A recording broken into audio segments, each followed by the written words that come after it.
Hello and welcome to Positive Fandom. I'm your host, Mmmm, and we have Russ Whitfield with us today for our Sunday brunch show. Hello, Russ. How are you today? I'm good, thank you. How are you? I'm doing very well. Just here and ready to talk about all the stuff that's going on in the fandom this week, Russ. It's a very Earlier, unusual. earlier than advertised, you've had your daylight savings. We haven't had ours yet, so we're only 4 hours apart for a couple of weeks, I think. Yeah, I had totally forgotten to mention that there was daylight savings time, and I apologize to Oh everybody. So no, no, no for a worries. lot of you, this is the time is bad, I guess. Mm-mm. It was fine. I've just been writing this morning or this afternoon, so yeah. Hey, Mikey. Good morning, Mikey Lito. Good morning to you. Hope you are well. And good morning to Tom Jr. Jackson, who's our mod The and man, the collaborator. legend. We are all goof people, Tom, and we certainly are goof people today. And we have Efren Guzman, who is with us this morning. You are well today. We also have Renz Tolentino. Renz Tolentino. Renz, dude. Hi. Um, Also, Ashley Chase is with us. Hello, Ashley. Welcome to Positive Fandom this morning. And of course, you guys we're going to be talking about different things that happened in the fandom, in the news that's going on. Certainly, here in the Northeast, there was a major storm for most of yesterday, and we had gale force winds. And I swore we were going to lose power. I didn't think that, because of the noise of the wind, it was so loud.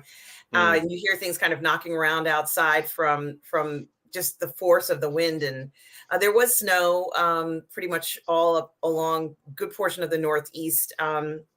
But today, it's mild. The sun has come out, so it is a better day today. So I'm happy about that. But it is 20 degrees outside. Well, that's good. I mean, if my neighbours hear things knocking around outside in the middle of the night, it's normally me coming home drunk. So no, our weather's been pretty rainy, but it's just springtime in England. It's always going to rain. Oh, But, okay. No, I didn't know that. I was unaware of you. You know how weather is for you guys. it's Um, Chaucer, isn't it? When April showers shoot, as they say. It's not April yet, but it's certainly plenty of showers. Anyway, what is going on in the world of entertainment this week are plenty, I think. yeah, there is a lot going on. Of course, there's a lot to talk about, and what's really funny about all this is that as you and I were discussing what to talk about this week, of course, one of the things that I had wanted to mention last week but didn't get a chance to was that Spider-Man No Way Home, Hmm. the movie that came out in December of 2021, they believe is going to win an Oscar for sort of like a fan choice award, which is not a surprise because I think a lot of people were very surprised it wasn't nominated. I don't even know whether it fell into the categories or whether it was within the time frame to be nominated. But I'm not shocked by this. Are you? Um, Disappointed for my part of it because it just seems that Marvel is millions of times more popular than DC as we know. So me and the Snyder bots were hoping for a fan favorite moment, and I don't think the Justice League is going to win, which is disappointing. But having said that, you got to give it to Spider-Man no Way Home. I'm in no way a Marvel fan. I love the Marvel movies. I think they're fantastic. And that was a great show, and obviously landed well with a lot of people. So more power to it. Absolutely. Surely it was maybe one of the most, if not the most successful movie of 2021, even in Mm, just a December run for a movie mm. that premiered on, I guess, December 17th. Um, uh, it's pretty spectacular. But Michaelito says that it's a new thing the Academy is doing. It's not actually an Oscar, but a recognition. And this was a question that a lot of entertainment insiders had been asking, because this was something that was happening quite frequently, which I had mentioned before, with the Grammys. And what was happening was that there were, number one best-selling artists, international artists who had sold more albums than anyone else, but none of them, not a single one, were nominated for a Grammy. And so this was something that was brought to the attention. A lot of these music producers said, you can't have a situation where someone has sold, a billion copies, and yet they're not nominated for a Grammy. Well, right. And I mean, look, sorry. No, go ahead. Go ahead. Yeah, I think we've had this for years, right? I remember when I was growing up in the 80s and the 90s, when I was a young adult and all the rest of it, Iron Maiden would routinely go straight into our singles charts when we had singles charts. So when they met something, when you'd have to go down to the record shop and buy the single, that's how the charts were done. Every time Maiden released a record, it straight in at number one or number two. No mention in the mainstream media, no plays on Top of the Pops or Radio 1 or the big radio stations that were big at the time. And it must be the same situation. I think with the Oscars, ever since Ricky Gervais sort of threw a fucking hand grenade into that room, and I don't think that was the Oscars, was it? That was I forget which award show it was now, but when he did his speech and made fun of everybody and basically outed the entirety of the Hollywood elite, that really pulled the veil. It's been happening for years, hadn't it?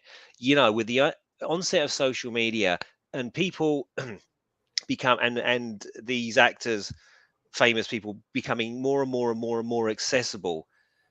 They were more humanized in a way that Marilyn Monroe or Clark Gable or people like that never were. They were so far above us. We had no clue. All we knew was what we would read in the magazines. With that Gervais speech, the whole veil just seemed to be pulled off, and everybody just sort of realized that the vast majority of these people, as Ricky Gervais said, you've got no clue what it's like to be a normal person. You've got no idea. So don't get up here and start lecturing people, because you've got no idea. And after that, to go back to the point of what you were saying, with the Oscars, they're just struggling for relevancy. Who cares? Literally, who cares? Like the films that have been nominated this time round, I certainly haven't seen many of them, or any of them, and I could care less. And I think as many people to do, I kind of use myself as my own yardstick. It's like, I'm not interested. I'm certainly not going to sit up late and watch it, because I couldn't give a damn who wins. So I think, as you have been saying, they need to really restructure everything that they're doing. I don't know quite how they would do that, but we need a stunt man award, or stunt person, I should say, excuse me, stunt person award. All these kinds of things need to be brought in. But it seems that that the Academy or the Oscars or whatever you want to call it is stuck in the past.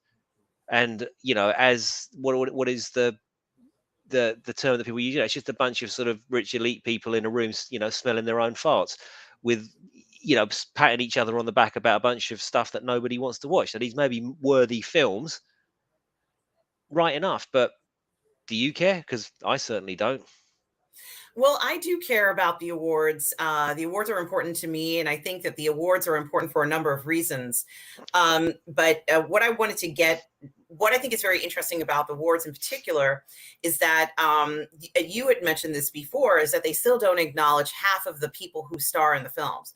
And when I mean half of the people who star in the films, I'm talking about all the people who are stunt individuals, people who are doing all that other kind of behind the scenes work, where if it's a particular type of film where there's a lot of stunts or they have stand-ins doing it, none of those people are acknowledged. I mean, they are part of the union, but they don't get any credit for the work that they do. And that is really unfortunate. It's also unfortunate in the sense that the coordinators and the people who are actually executing a lot of these stunts, which is in some cases more than half of a film. In some cases, more than half of a film may have these individuals appearing and, contributing to a film, but it's almost as if they don't even exist. It's like a whole nother unit of people who are never acknowledged by the Academy. And they should have been acknowledged all along, especially for films that require a lot of stunts, like in the Batman film. Certainly all those people all those stunt coordinators, all the stunt persons, men and women should have been acknowledged in some sort of an award or recognition, let's say, going forward. But no one has said anything about them. And, clearly in a film like that, they're critical to making this look right. So, that's one of the things that I've always said, is that they need to expand the categories, but they also need to stop pretending like there's only a few films that are going to be submitted now. Hundreds of films can be submitted for one category. So why not go ahead and create entire categories just for one area? Like for comedy, go ahead and have best actor and best actress for those areas. And continue on with more areas, because I personally don't think it's fair for 100 films to really be in contention for, an award, when so many of them actually do deserve recognition. So that's how I look at it. I know the BAFTAs are tonight, right? Russ? Yeah, I think so. Yeah.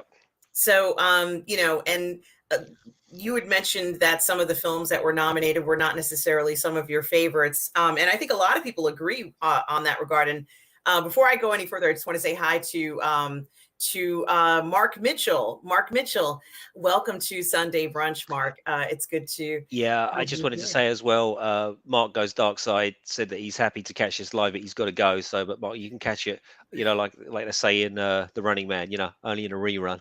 So you can catch the stream. It'll go up shortly after. But thanks for dropping by, man. And I'll just pull up his thing. We do appreciate it, Mark. Thank you for checking in, and of course, we appreciate you doing the same, and hope you enjoy the rest of your day. Ashley Chase as well. Hello, Ashley Chase. I probably said hi to you before, but I'm saying hi again. And single songwriter. Good morning, single songwriter. It's great to have you here. You said you're enjoying the show and you're having some coffee. Well, enjoy that coffee of yours out there. I had some tea earlier, and I also have my mimosa. So those of you who are out there, I sure hope you are enjoying this beautiful morning, hopefully for all of you out there. So what I was going to say is now what's interesting enough is that Tom Jr. Jackson and Michael Ito were talking about how now it's Army of the Dead that's leading in the fan voting, which is great. But certainly, how tragic am I? I haven't been on Twitter for like, I don't know, 10 years or something. I had it when it first came out, and I've recently just reopened my Twitter account to start spamming, Snyder hashtags. That's how tragic I am when it comes to this stuff. So thanks, Mikey. I shall open Twitter shortly after the stream and start voting for Army of the Dead. Well, it is kind of funny because, when we're kind of looking at this, even something like this, where they would just have one film that's a fan favorite. And I also think that that's kind of unfair. It's like, have some categories, for, best horror film or best comedy or, best action film. Go ahead and expand those categories. There's no reason not to. And it should have been done probably in the 1980s and 90s. They should have expanded those categories. But that was actually a few years later. After that, what they did was that they actually reduced the number of categories for a short time. And, which meant that even less people would be nominated and recognized. So I kind of think that was a big faux pas on part of the Academy, but it also showed how out of touch they were and how films were being produced and, what types of films were being made. So, they have a long way to go. Michael Ito says, I can get up on Monday morning and read who they think won their awards. For example, I saw Power of the Dog, and in no way was it superior to say Tick, Tick, Boom. Well, you know something, Mikey Lito? Unless it's the best film category, I don't think Western should be competing with a musical. That's just my thought.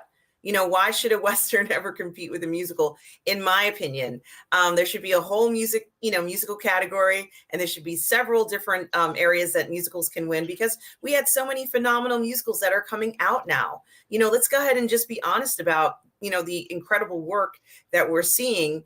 And of course, I have a feeling that if there was 5 different musical categories, Lin-Manuel would win all of them. But but that's okay. But and maybe Steven Spielberg for West Side Story, since they desperately want him to win for that particular film.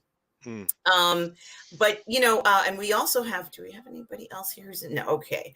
And we Ashley also. said that they're watching Justice League right now, Yes. Oh, so yes. That's right. That's what I leave wanted it to on repeat. Leave it on repeat. That's right. I wanted to put that up there. And I think that was just, let me see if I can find that one. It's right in front of me. No, that's okay. We got more. Well, I'm so glad that you are. Here it is. Ashley Chase is watching Justice League now. That's a great choice, Ashley Chase. Hmm. And we can kind of talk about this, Russ, a little bit, Oh, because yes, we can. It's a great segue, is it not? it is something to talk about, because honestly, the film still is doing well in streaming and in purchases. It was the 4th most streamed film of 2021, a fact of which is now undeniable. Now, why is that significant? Well, because it's twice as long as any other film out there. Like, most films are going to run for 2 hours, 3 hours maximum. Zack Snyder's Justice League is a 4-hour cut, and it's still the 4th most popular film of last year. The fact that this movie was a gigantic success, or a global phenomenon, according to one of the Warner Brothers people, is now undeniable. Of course, um, there's huge excitement amongst the Restore the Snyderverse fandom at the moment, because a whole string of things has happened this week that has caused people like us to just to lose our fucking minds. So first of all, we have, last week it was Joe Manganiello changing his Instagram profile to Zack Snyder Justice League Deathstroke. This week he's gone and done the same thing for his Facebook profile. Then we have Grace Randolph coming out. Um, and we've got to be careful of confirmation bias, because Grace Randolph's pretty sort of 50-50, though somebody told me, I don't know if this is true, that now she's working for a Warner Brothers outlet. So she is now saying that Ben Affleck's Batman does not in fact die in the Flash movie, and also he is now making overtures about wanting to return to the role. Now, this is something that Mikey Sutton was saying months ago. The Affleck's conditions being that anybody that was involved in Justice League is not involved in Justice League is not involved in this new version. B, that he'll work with Snyder, but I think C, most importantly for Ben Affleck, if he comes back as Batman in multi-billion-dollar franchise movie, then he wants Warner Brothers to fund his more personal projects, and I think that's what's going on there. Then we find out that the film that was supposed to destroy the Snyderverse, aka The Flash, has now been pushed back 18 months. The film with The Rock, who's been campaigning horrendously to get Henry Cavill in his movie, oh, guess what? Undergoing extensive reshoots. Then now we find out, as I said, Zack Snyder's Justice League is the 4th most popular movie of 2021. All of this stuff is now leading the Snyder Bros, the Zachalytes, whatever you want to call us, to believe that this is now just a matter of time. All of this stuff starts to add up. Why would they push the Flash back? Why would they push Black Adam back for reshoots? Why, and they've kind of swapped the Flash with, or is it Black Adam, with Shazam Fury of the Gods, which is now going up against Avatar 2, the director of which is not. He's not too happy about that. Also, David Ayer posted on his Twitter that great things were about to happen, and March and April were going to be a great time. Clay Staub hasn't stopped tweeting, positive stuff about the Snyderverse. Then, of course, you had Gal Gadot with an image on her Twitter of the original third act of Wonder Woman before Warner Brothers came in and do what Warner Brothers do and demand crap reshoots. So the excitement in the movement is effervescent right now. I mean, it's made a believer out of me. Let me put it that way. Like, I've always been kind of been hopeful, but now I'm thinking, no, this is they wouldn't be doing this. This amount of teasing, this amount of stuff dropping and things being moved. I can. Oh, and Aquaman has been pushed back as well. Again, another Snyderverse movie, Mm-hmm. Snyderverse character, if you like. That's been pushed back. So why? You got to ask yourself why. Yeah, definitely. And I'm going to certainly address that in a second. I did want to say, Tom Jr. Jackson says, I think there should be a stunt category.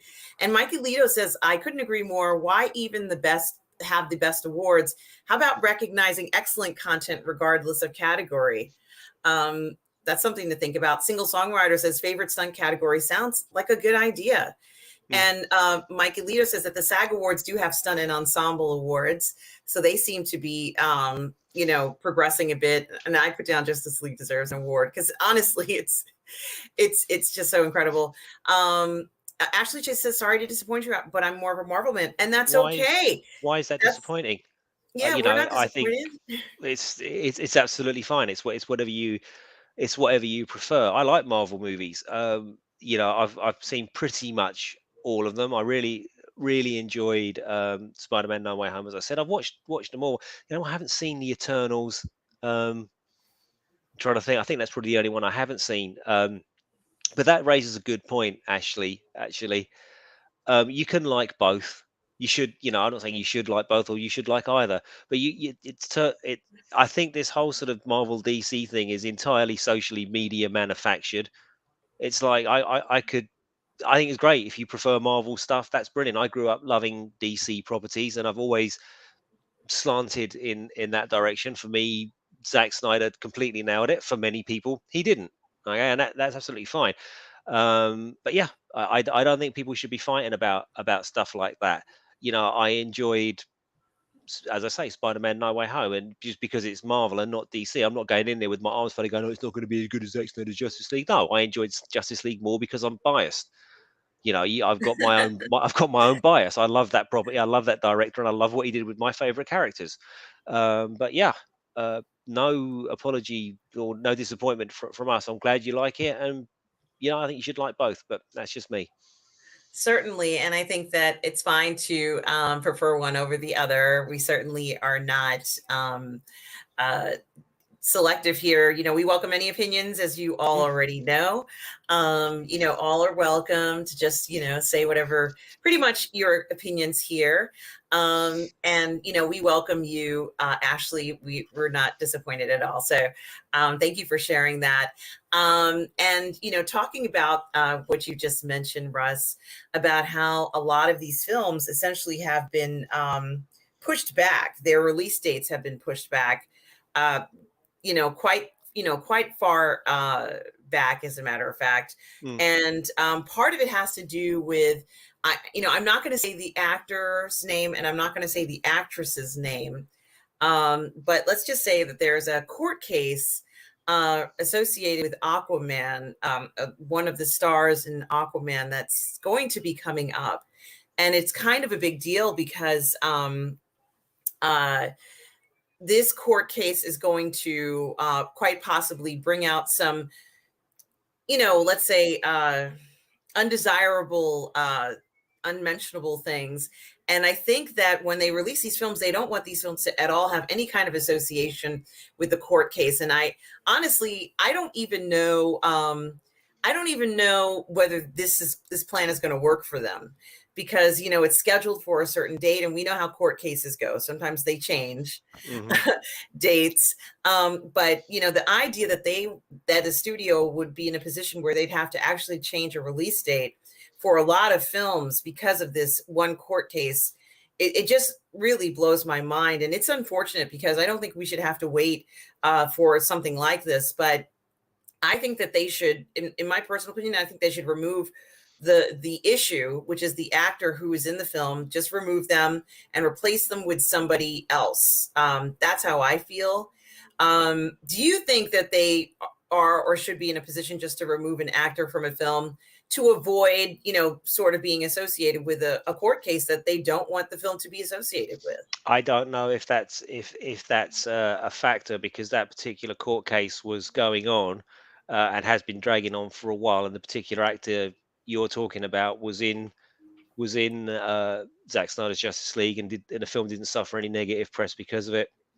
Um, I don't know. That's one movie, right? That's of the movies we're talking about, Aquaman, Black Adam, and The Flash. That's one of those movies that would have a really big effect over. If we're looking more forward, that person's role in Zack Snyder's Justice League 2 and 3, or 2 and 3, yeah, 2 and 3, um, would be under question. I don't know, and also we don't know what the outcome of that case is going to be.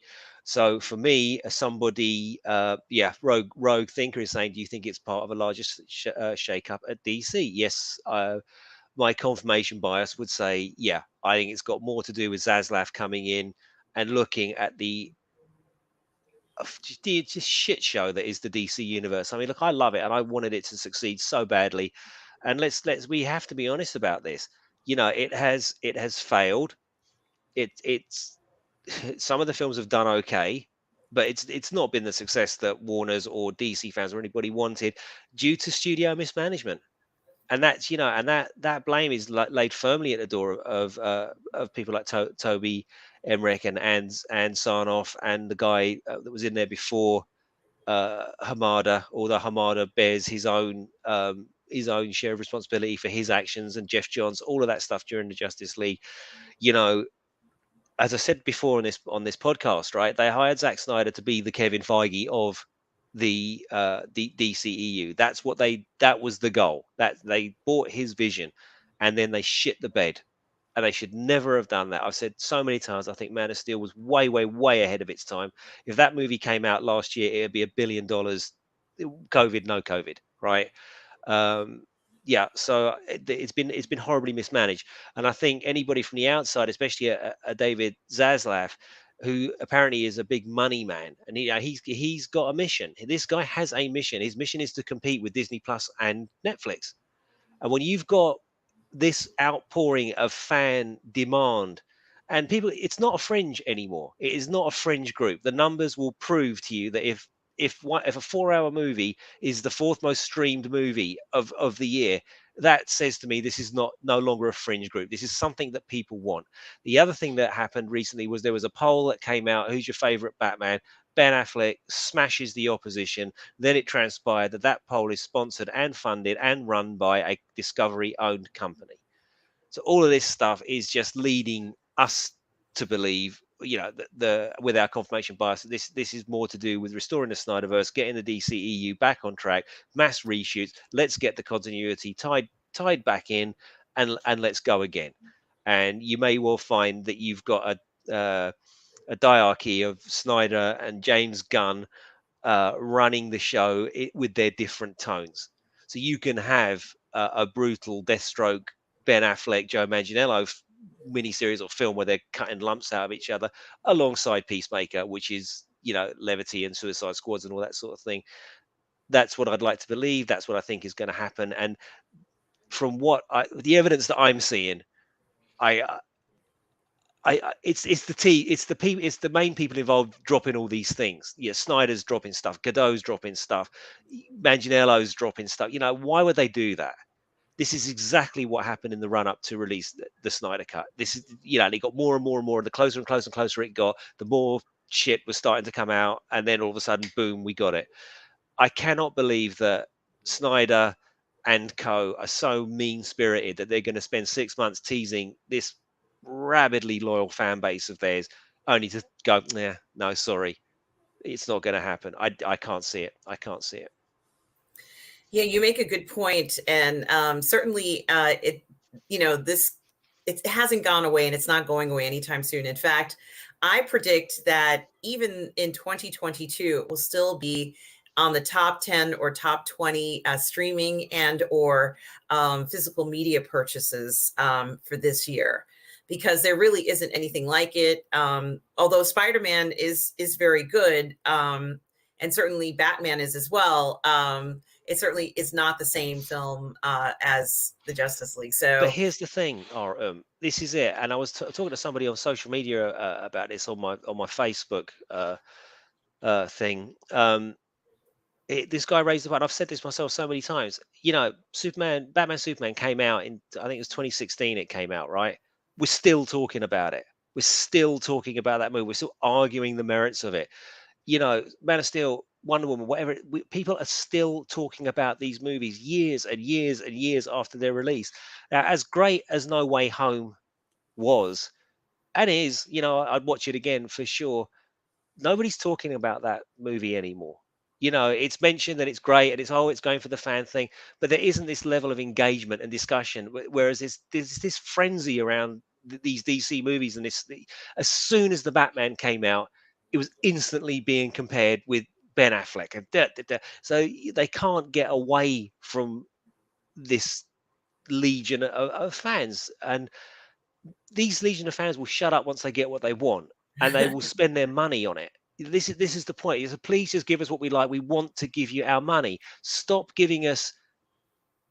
Nobody wants a Zan and Jaina film, or maybe somebody does, but you know, it's not the film that DC fans have been clamoring for 10 years. You know, like, all we want is a Wonder Twins movie and a Hawkman spin-off. I mean, I love Hawkman. It's the first comic I ever bought was a Hawkman comic, but you know, it's they know what they want. Just give the fans what they want, and they will reward you for it with their love, with their money, and with their loyalty.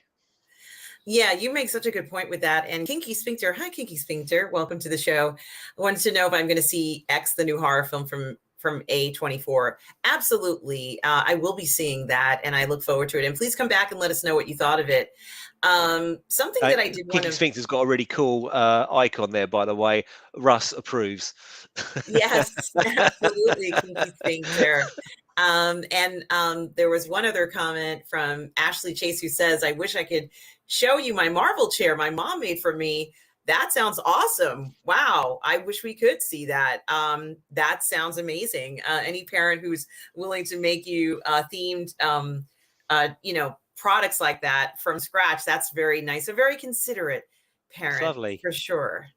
Single songwriter says Deadpool 3 was supposed to come out this year, but got the pushback because Ryan Reynolds wanted a little more creative control. And I'm not surprised because Deadpool 2 wasn't quite as impactful for me as Deadpool 1. So I'm sure Ryan Reynolds definitely want to push for more creative control. And it's probably something that he was very lucky to get Deadpool and kind of have more control on that regard. But what I wanted to say in regards to Spider-Man is that it's a family film. Mm-hmm. And, I think that some of like the new Batman film is not a family film. No way. It's an adult film with mature themes, mature situations, sexual situations. Mm-hmm. And I had kind of jokingly said that, the people who are going to sleep in Batman pajamas, can't watch this film. And someone had said, well, I have Batman's pajamas and I'm 50. And I said, that's okay. But I meant, of course, the under, let's say 12, under 12 crowd of which there are millions of Batman fans, millions upon millions. And these are the guys who want to get Batman for their birthday and for Christmas. And they play with their Batman toys every day. And they also have Batman birthday parties. And, Halloween, they're going to be dressed up as Batman. Of course, we all know that children love the character. But, and you did mention this, Russ, and someone else mentioned that there's going to be an animated series for them coming out. But the point that I'm making is that Spider-Man No Way Home ticks all the boxes for that, for families. I mean, in fact, when I went to see it the first time, it was packed with children in the first 4 or 5 rows. And they were just having a ball. They were watching the film and they were running around the theater with Spider-Man toys. Yeah, Some of them were dressed as Spider-Man in the theater. So this was something that I think is very interesting. And, that's why I kind of think that film, although I love it, should not be compared to some of the more mature versions of superhero films that I enjoy. I enjoy the more mature uh, versions like the Batman, Well, sure, because 2022. we're not 12 and 13, are we? I mean, this is the point. The themes that these Marvel movies deal with are not as hectic as the ones that the darker DC EU films were trying to bring you. I mean, if you look at BVS, this is portraying an alcoholic, embittered Batman who is actually I don't people never seem to grow. Batman is the villain of that story, right? He's the bad guy. It's kind of a Batman film where he has to go through a redemption arc. This is a Batman that kills people. This is a Batman placed in a pseudo realistic situation, and this guy is gone off the edge. He's burned out, bitter, alcoholic, murdering, branding. We've always been criminals, Alfred. I mean, that is not a line you expect from Batman. Whereas Spider-Man: No Way Home was kind of hectic and oh my goodness, the stuff that Peter has to deal with. But in no way is it as dark and as horror and as mean-spirited in some ways as Zack Snyder's stuff. He really puts his characters through the ringer, and in a way that Marvel doesn't, and nor shouldn't. In fact, it's a different setup. It's a different color palette. It's a different everything. And going back to Warner Brothers shitting the bed, they just should have stuck to their guns, and now they would be level pegging, because you'd be offering your audiences two entirely different things. Joe Public can go and see, if they'd have stuck to the Snyderverse, if you like, could go and see a darker, gritty, more adult movie, which we know works because we saw it with the Joker and we saw it with the Batman. We know that there's an appetite for that. But back in 2013, 2016, they got it entirely wrong. Yeah, and somebody like me, this is just my own personal preference, and certainly not saying anything derogatory about films that we've gotten in the past. Hmm. Uh, this new Batman is exactly the type of movie that I think, or movies going forward, that we should be seeing. But that's just a preference for me. Not everybody likes to have films like that, but I think that area, or at least the direction that they're going in, for me, is more of a future to attract somebody who has interests like I do going forward. So I want to see much more of that. And what's interesting about it is that, and we kind of talked about how we certainly don't want Reeves to kind of duplicate what he did, but he can't have the next film can't be sort of like a happy-go-lucky version or a caricature of the Batman or any of the other characters going forward. It has to have somewhat of a more mature outlook on this character. And I hope that it does get more mature and, somewhat more violent. And, we get to see all those things that we kind of are expecting to see from a character that fights villains. Mm. So, and I also want to have read out some of these other comments. Rogue Thinker says, Cameron Pasha explained it well on Midnight's Edge on Friday. Yes, he did. I was there with him, right, Rogue Thinker? It sounds plausible to me. Hit it right on the head, Russ. Do you think they want JJ to be the DC Feige? Not from what I've heard, Rogue. And this is, I've heard the same as you because I listen to the same YouTubers as you. It seems that whole sort of Ta-Nehisi Coates fiasco has kind of ground to a halt. And hopefully, at least Warner Brothers have got their heads screwed on right when it comes to that. When they've seen the backlash, if you like, against Lord of the Rings and what happened there, and fans were mostly outraged by this idea. No, I think yes, Kinky Sphincter, restore the Snyderverse. No, Rogue. I rather think that Zaslav wants to indeed restore the Snyderverse. I think, just from the evidence from what I've seen, but I think that there's a place in there for James Gunn, as I said. So I think if I had my way, I'd have a diarchy of Snyder and Gunn, who are big mates. The film that put Zack Snyder on the map, of course, was the remake of Dawn of the Dead, which was written by one Mr. James Gunn. So these guys have history. They go way back. They've worked together. They get each other. Now, Snyder took over the screenplay of Dawn of the Dead because if you look at the characters in Dawn of the Dead, and you know this for a fact, you can see the direction Gunn was taking it. It had much more levity in it, and Snyder was like, no, no, no, no, no, I need it to be more horrific.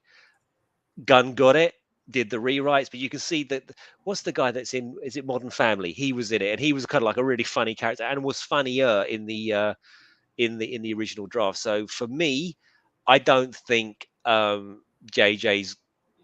I think JJ might be relegated to sort of TV shows and things like that. I know they've paid the man a lot of money, but I have become JJ Abrams, destroyer of franchises, and that moniker, if you like, seems to now be floating up into the mainstream, where people have seen things that he has been involved with, huge franchises that were once beloved beyond all other franchise. Star Wars, I'm looking at you. Star Trek, I'm looking at you.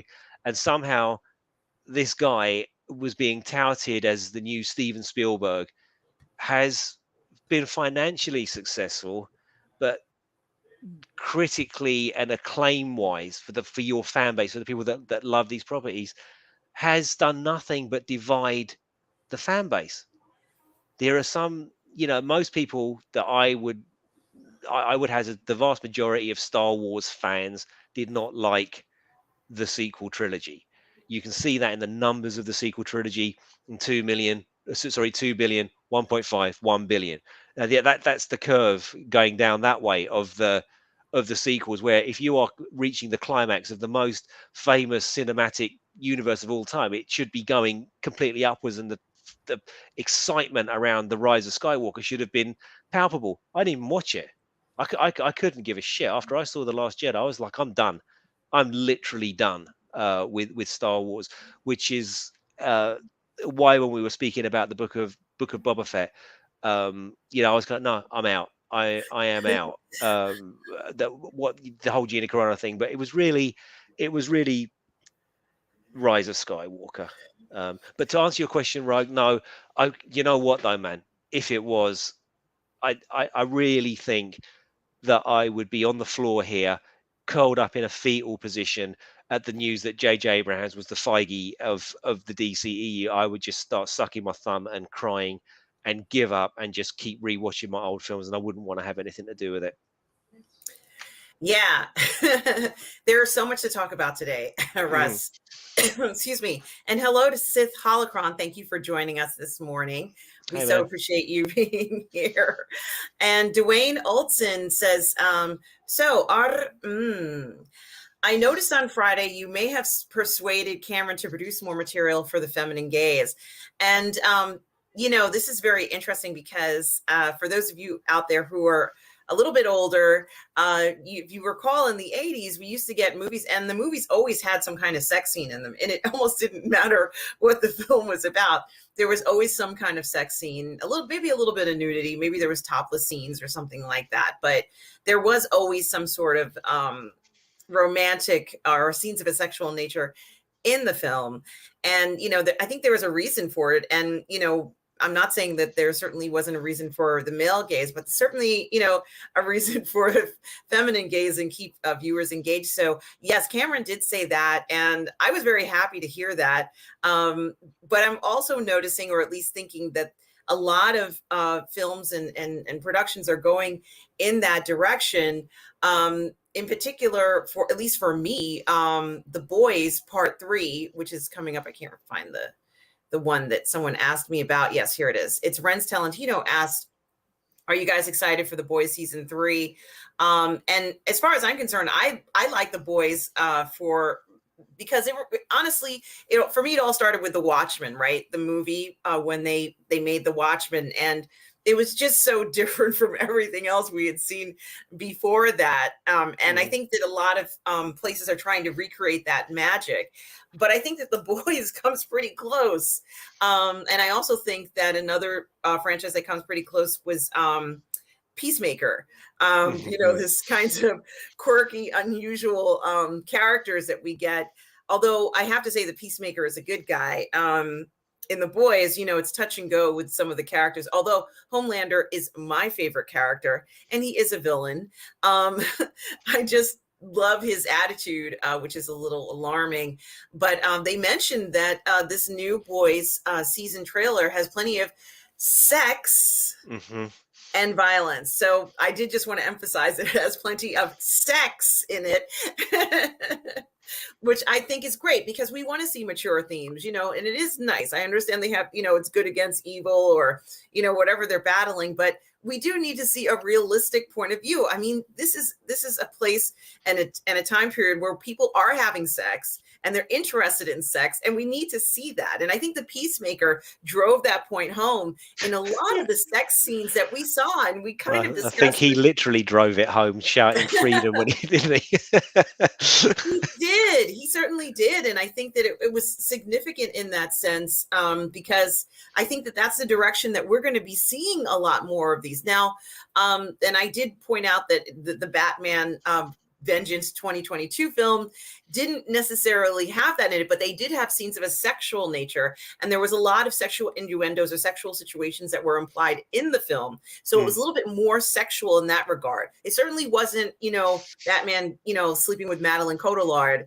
in, you know, the Dark Knight Rises. I think it's the Dark Knight Rises, right? Yeah, it was, yeah. We didn't get that, but you know, there was a lot of implications as to what was going on, and certainly, you know, the Batwoman, you know, kind of working in this nightclub, which is essentially a place to pick up prostitutes. Mm-hmm. You know, you can't get more sexually implications than Yeah, that. I think with that, if he'd had gone to bed with Zoe Kravitz, most men would be envious, myself included. But I think that the arc of Batman would not have made sense in that.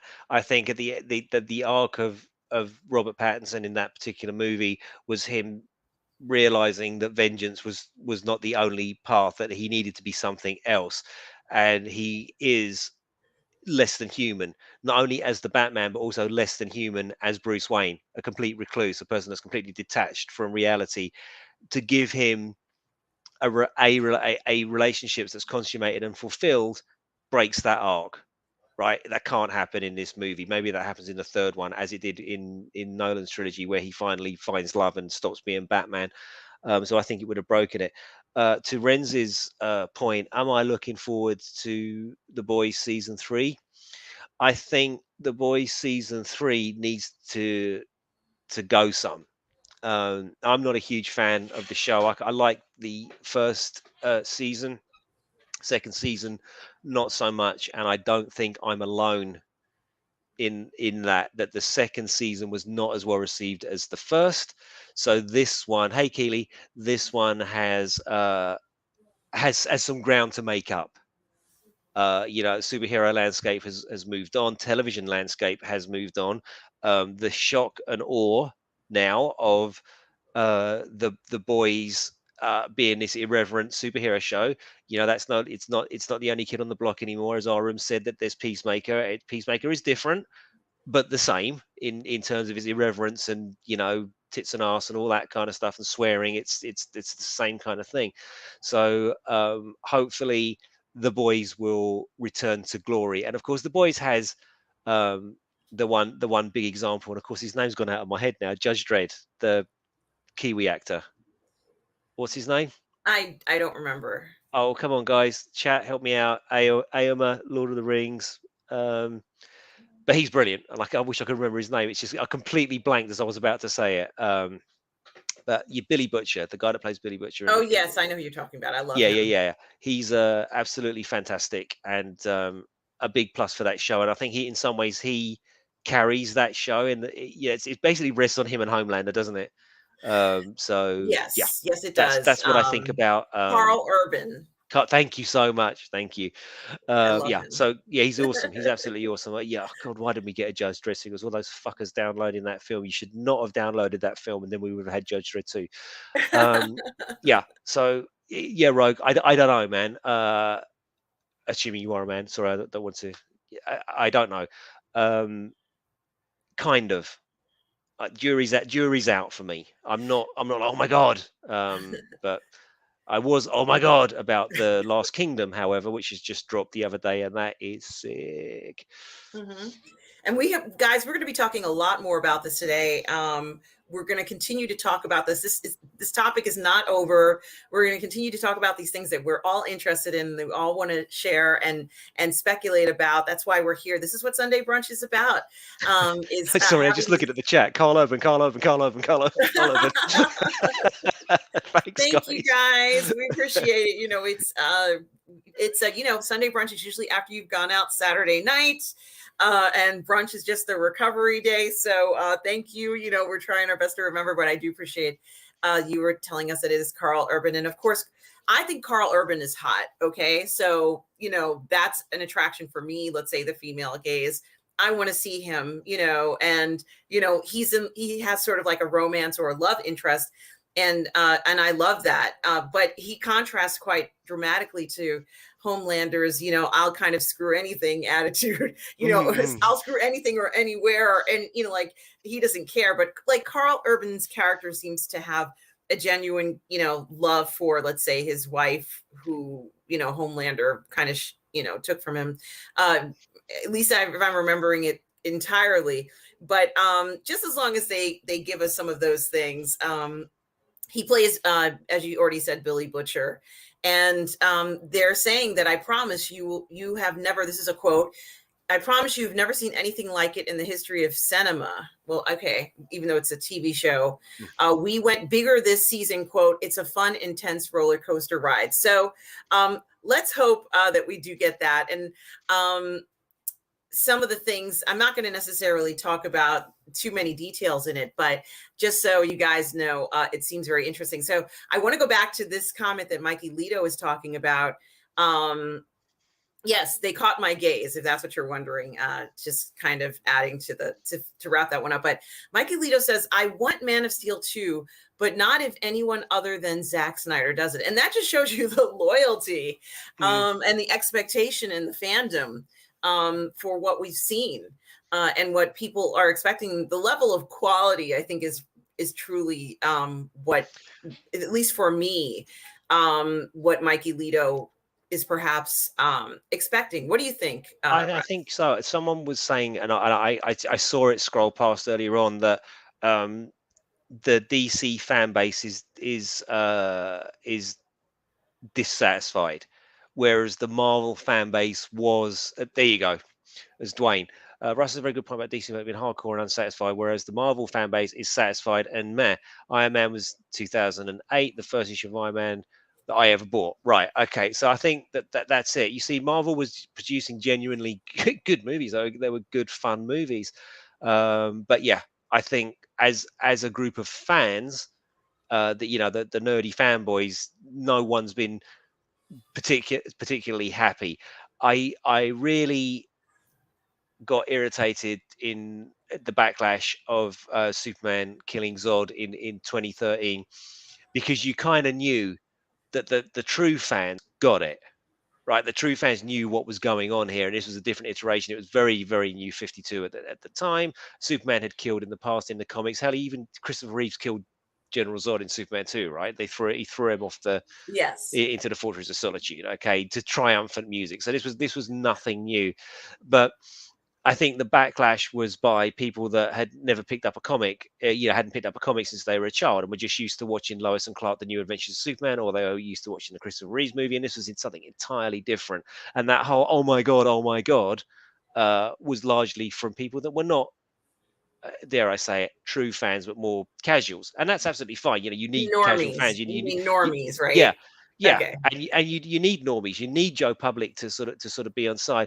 But I think with Snyder, right, he's was no longer, but was divisive back in the day.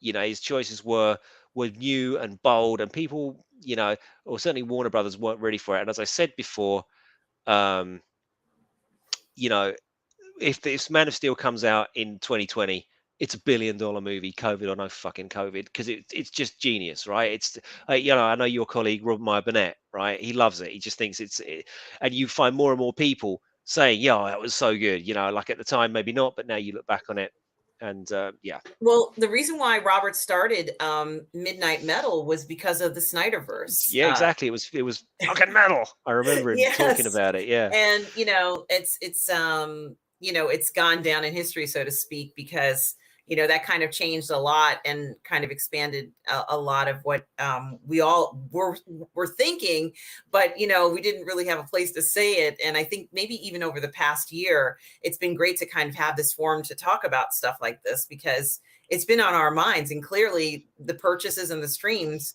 indicate that it's on a lot of people's minds. So Ashley Chase says, come on, we know those kids will sneak in to see the Batman. And not only do I think that they'll sneak in to see the Batman, they'll get it on their phone somehow, Ashley Chase. These kids today. And Rogue Thinker says I think Russ is a bit biased towards the Snyder movies. I know, I'm straight down the middle. I resent that. I resent the hell out of that comment. Like trashing my neutrality on this on this matter. Yeah. Totally biased. Totally biased. Fully prepared to admit it. Good morning, Keely Chow. What's going on? What's going on? Good morning to you, Keely Chow. We're talking Snyderverse. We're talking Batman. We're talking about a lot of things this morning. And Tom Jr. Jackson tells us that the Batman was #1 again this weekend with 134 million, and Spider-Man with 4.5 million. And Spider-Man, when I went to go see the Batman, Spider-Man was still playing in the movie theaters. And I think that's remarkable. Yeah, I can't believe it's still like #4. This long. It came out last year, didn't it? Yes, Did it December come out 17th. Yeah. It was like last year. Yes. Shit, that's crazy. That's going to make Avatar money. I wonder if it's going to beat Avatar. I don't know. Possibly now. It's definitely heading in that direction, I think. And we haven't even started to imagine what streaming would be, because those kids are going to watch that film over and over and over and over again, and they're going to want to buy the film. When I say kids, I mean like the under 13 crowd. Are going to absolutely buy it. And you're going to see the last Comic-Con that I went to, I saw more people cosplaying as Spider-Man than any other character. But you're going to see whole families now, because there's 3 Spider-Man in one film. So everybody can dress up as a different Spider-Man. Like it's just absolutely amazing what you can apply in regards to cosplay. But Mike Alito says when when Man of Steel came out, Marvel, DC were on equal footing. That's no longer the case. DC has a lot to prove. To be fair, they are doing better. Potentially, Mikey. Potentially. We don't know now, do we? Because all their films have been pushed back. So and Rogue Thinker says Snyder is great for some things, but he was way off base for Superman. Okay, couldn't disagree with you more. I thought he completely nailed it, especially in the context of the New 52, which was the thing at the time. I just thought it was a brilliant take on that character. We'd seen optimistic Christopher Reeve Superman, Lois Clark Superman. We'd seen all of that. I really liked the idea of what would happen, and his dad trying to protect him, and like they're going to take you to a laboratory and cut you up, and I thought it was brilliant. But fine, I think it was a divisive film at the time. I think, as I keep saying, if it came out last year, it would be a much bigger hit than it was. Well, gentlemen, I never get enough of Superman. Like I could watch, I don't care what happens. I'll watch Superman 24/7. So regardless of what the nature of the film is and how dark he is, or, whether he's passive, it is completely irrelevant to me. I want to see him flying around. I want to see him, like actually alive in the film. That's all I care about for me. And I think it's very different. I think I keep forgetting that he is an alien. And, I'm like, he's not of this world. It's so fascinating to me. And why am I mentioning this? I'm mentioning it because in Titans, in the television show that you told me to watch, Russ, that I have been watching, there's a character that is supposed to be a combination of Superman and of Lex Luthor, right? Yeah, that's correct. Yeah, the clone, yeah. and I really love this character. Um, I think it's Yeah, very, very imaginative, and I'm sure it appeared in comics once. I did. Yeah, of course. Yeah, no, he's part of the team. Yeah. Connor's been part of the Teen Titans for years and years and years. Yeah. So, I'm quite fascinated by this as well. And it's clear from what I've been seeing, let's say, maybe he's been in there for maybe 2 seasons, 1 or 2 seasons. Superman is more, his Superman tendencies are more dominant than his Lex Luthor Mm. tendencies. But boy, he's even more interesting to me than Superman. So, they're really doing a great job, and also getting the female gaze with, okay, yes, I said it. Superman has grabbed the female gaze. We all know this. We know Hmm. Cavill is, quite easy on the eye. And for those of you who like men as well, not just women who like men, certainly has grabbed the eye. So that's reason enough to watch it. But getting to Dwayne Olson's, I don't know why I had to make that point. I actually was just making the point to say that anything, if they come up with another Superman movie, I'm watching it, especially if Cavill is in it. And I also wanted to say that I think that's why so many people went to see the Batman, and there were so many women in the audience Yeah. who are now looking at buying Hot Toys figures because of this. They're like, oh, there's a figure of, because we didn't get any Twilight figures. We never got that. And we Hmm. also didn't get a Twilight video game. But if they make a video game out of this particular Batman, I'm gonna be playing it. And if they make a figure, which I already have, I'm definitely considering buying that. So, Do you know what I guys, hope they do? Do you know what I hope they do off the back of this? As long as yes. Warner's or Reeves keeps a hold on this, if they do some spin-off novels that are connected in that, I'm not talking about graphic novels. I'm talking about books, God, like actual books that are set in that universe, and you hire Patterson or whoever, those kind of people to sort of do a take on Batman. I bet you any one of those authors, Joe Nesbo, all these people that did these murder mysteries, would be all over it. Just be look, you'd like you to do this in the same way as they did with James Bond a few years ago. They had somebody very famous come in and do a new James Bond story, and I'd love to see some novelization set in that universe, much like they did with Star Wars after the Return of the Jedi, but not go too mad. Like maybe one book a year or two books a year up leading up until this new movie, where you can pad out that universe, because of course they are padding out that universe in on HBO Max with the Gotham show and the Penguin show. But I'd like to see some books. I think that'd be yes. cool. Which we certainly are going to talk about. There's so much to talk about, Russ. There's so much to talk about. Mm. It's so exciting. And of course, I can't read everybody's comments. I actually do just want to read everybody's comments, but Dwayne Olson had said that while Feige was at his height, he was a perfect combination of a corporate manager and fanboy. JJ's too far gone into the club to pull all that off. Gunn might do well.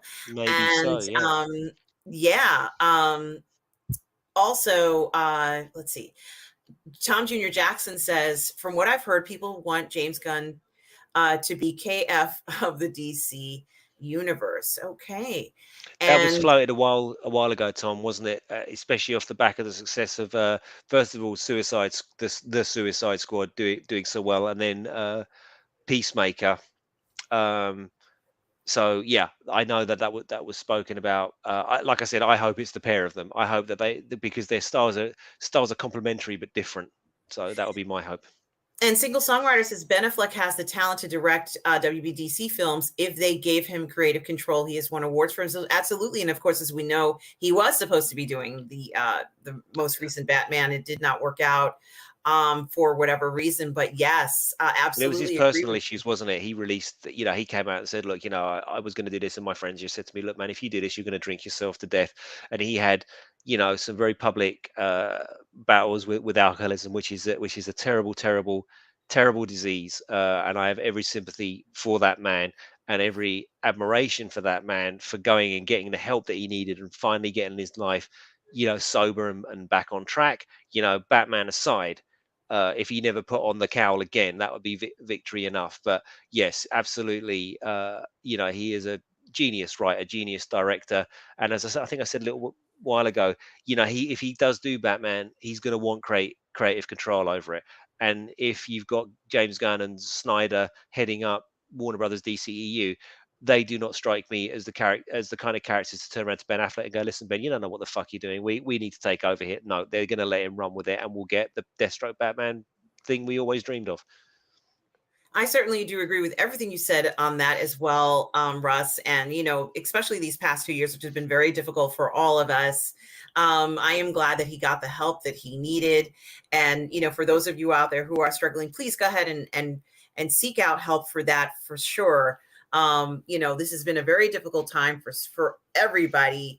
And, please do seek out help if you do need it. So, that was very important that you mentioned that. Mike Alito says, well, we know Feige wanted James Gunn to be his cohort on Cosmic MCU and curses Alan Horn to this day. Yeah, absolutely. And Single Songwriter says, J.J. Abrams is an amateur, and for some reason, media tried or paid to make him into some great director like a Scorsese. But in reality, he is a boy among the men. Yes, you know what, Single Song, you're right. There was that sort of period, maybe 3, 4, 5 years ago, where he was just being hailed as like, God's gift to everything, and yet never really delivered. I think it was because he had done so well, at least in my opinion, with that show with what's that guy's name? The one who played the lead singer of Queen. Mr. Robot. Yeah, it was a popular show, and people Rami felt Malek. it was. Yes, it was very sort of like an avant-garde show, and they said, "Hey, that'd be great for avant-garde style films or science fiction or things like that." And I don't even know what his role was as the writer in that series, and maybe people know, but that was kind of like, I really liked that show, and all they maybe it's just favoritism. Someone really likes him, in the organization, and maybe is related to him. That does happen. Yeah. We can see how that happens. Caventino, Cavalryman, Shay, welcome to the show. Thank you for joining us. In 2017, Logan showed that rated R Marvel movies are profitable. Yeah, Yes. that film was the shit, man. That was awesome. I loved Logan. It was such a great ending to that character. I hope they don't bring him back or anything like that now. I just think that was perfect. Just leave it. Yeah, it was great. Good observation there, Cavalryman Shay. Absolutely, yeah. Top draw. Absolutely. And Rogue Thinker says, had the TNA like Reacher, no excessive, but just enough. Absolutely. Yeah. Absolutely. This is all we're asking for, is to let's, acknowledge that sex exists and we are thinking about it. And that, when we see someone we're attracted to, it is something real and is an element in the exchange that you have every day between people. So, let's not ignore that. It's part of what makes our lives, realistic. So, Mike Alito continues to say, when J.J. Abrams produced his own content, it was okay. Maybe that's when he was doing Bad Robot, Mike Alito. But he is not an auteur. No, not at all. Dwayne Olson says, dark media starts up early outs with the BSG reboot. In my opinion, if anything, I'm now bored with dark and political. Let's get renewed positive viewpoint. Okay, sure. Yeah. Let's it's something to think about, isn't it? And I'm not bored with dark. I'm certainly bored of political. Yes. I am done with being fisted by other people's politics, and being told I'm a bad person if I don't agree with their politics. That just sucks. But dark, I'm all for it. And there they go, Carl Oven. And hello, Scotty R37. I hope you are well this morning. Always great to see you, Scotty R37, from the Phantasmagorium show and channel. So, guys, please check that out. And then also, let's see. Rogue Thinker mentions that when I saw Force Awakens, I couldn't believe what a creatively bankrupt remake of Star Wars that was. We all certainly have quite mixed emotions about those films. And I still believe, this is just my personal belief, that you can take those films and re-edit them so that they make sense and remove things like when when Ray does something spectacular with the Force, and somebody says, "How'd you do that?" And she goes, "I don't know." Like, that needs to be cut out of the film. That just take that shit out. We don't need to be insulted by bullshit. That's not needed. So let's just get rid of it, and Somehow remove the Palpatine's back. yeah, Oh, and how? remove Well, I don't the know. horses. That horses thing. Yeah. Probably not a great idea in that particular scene. There's some things, like, wouldn't it be great if we could remove the Vespas from the Book of Boba Fett? Like, there's some things that if given the chance, and we could re-edit it. This is just my fantasy. I don't know, if it's true. Mikey Lito says, wait a minute, I'm a normie. Well, you know something? I probably would be considered a normie because I never collected the comics, although I have watched some of the comic reviews on YouTube. I don't collect superhero comics. I collect indie comics, which are the ones, in fact, I collect are very dark and somewhat horror X-rated-ish. So, I guess I would be considered a normie in that regard. But I hear you, Mikey Lito. Clark had no choice of doing what he did to Zod. Perhaps maybe he should have let Zod kill those citizens. Some of fandom is just ridiculous. Well, quite right. Quite right. What was he supposed to do? The Zod had already said that he would never stop. Everyone you save, we're going to kill, a million more. He had no choice. And it wasn't like there was triumphant music. And I love the Christopher Reeves movie. He's always going to be my Superman because I'm 1,000 years old now. But I never thought I'd find anybody to match him or top him. And Henry Cavill said he did that. But when Christopher Reeves deals with Zod, he kills him to sort of triumphant music and a quirky little smile and a wink.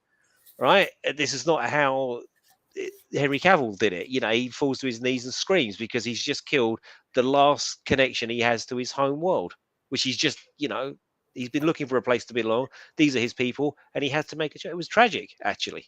And for it's me. Henry Cavill. And it's Henry Cavill. Hey, Mark. Hello, Mark O'Brien. Mark says, I love Man of Steel and I'm going to see the Batman again this week. Loved it. Absolutely. And Ashley Chase says, do you guys see Black Adam being a hit like Spider-Man No Way Home? Just curious what you think. I don't know. It's an interesting question. Is this the first superhero that The Rock has played? Mm-hmm. This is his rookie thing going out. Now, one thing that I can say, and from what I've heard and what people have said, or at least some people have said about The Rock, is that when he is on the screen, he pretty much dominates the screen. In other words, if you put him next to a bunch of other people, all you notice is The Rock.